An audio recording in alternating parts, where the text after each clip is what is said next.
Le président de l'ALDNA, Egountchi Béhanzin fait partie des activistes négatifs qui pilulent comme du champignon sur le continent africain. Sa dernière sortie révèle son vrai visage d'un gros menteur qui a opté pour la sensation. Avec les réseaux sociaux, de plus en plus d'Africains arrivent à exceller de façon positive sur la toile. Mais au même moment, il y a certains qui se cachent derrière les réseaux sociaux avec pour intention, la déstabilisation de la politique dans certains pays. Parmi eux, figure Egountchi Béhanzin. Connu pour son mensonge qu'il monte de toutes pièces, Egountchi a encore excellé dans le mensonge. Cette fois-ci, c'est le Togo et le groupe de l'homme d'affaires du Faso, Mahamadou Boukoungu, le PDG d'Ebomaf qui l'accuse dans un message d'alerte.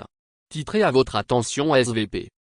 Mais, les vérifications faites par la rédaction de votre journal sur le départ d'un convoi militaire avec du matériel militaire en partance de Lomé en direction du Nord Togo-Burkina Faso, rien de cela. Plusieurs conducteurs et autres usagers qui empruntent cette voie, interrogés sont surpris. Dans son message, Egountchi Béhanzin écrit: des sources nous informent d'un départ de convoi militaire en partance tôt ce matin vers 8h depuis Lomé. Du matériel militaire, des blindés portés par des camions Ebomaf, en direction du Nord Togo-Burkina Faso. Et de préciser que puisque nous surveillons les activités de mercenariat du gouvernement togolais contre ses voisins, notamment un plan de déstabilisation contre le Burkina Faso avec la présence de mercenaires et soldats étrangers au Togo.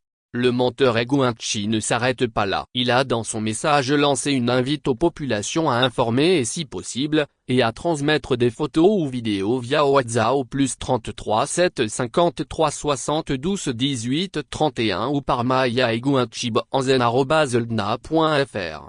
Et pour appuyer son mensonge, il dit selon les dernières informations, le convoi se dirigerait vers la ville d'Atakpamé et ferait une pause à Kara avant de reprendre demain probablement la route vers le nord. Les populations de Kara, et surtout de Sokodé, nous avons besoin de vous pour obtenir des images. Merci, la lutte continue. Quel mensonge imaginaire. Après une enquête minutieuse menée, on s'est rendu compte que, la publication est une imagination de la personne de Egountchi dans le but de faire de l'argent à travers ses comptes de réseaux sociaux. Mais, de tels comportements décrédibilisent les influenceurs positifs qui, il faut le dire, contribuent à répandre la paix, le civisme en Afrique. Les accusations mensongères d'Egountchi sont si graves au point que, beaucoup d'Africains se demandent si Lomé et Ebomaf vont-ils se taire. De son vrai nom Sylvain Dodji Afwa, Egountchi Béhanzin a plusieurs fois été condamné par la justice. Né au Togo en 1988, il arrive en France en 2002. Après de démêlés dans le showbiz, il trouve une porte de sortie comme activiste influenceur. Malheureusement, le job d'activiste influenceur est mal fait par l'individu.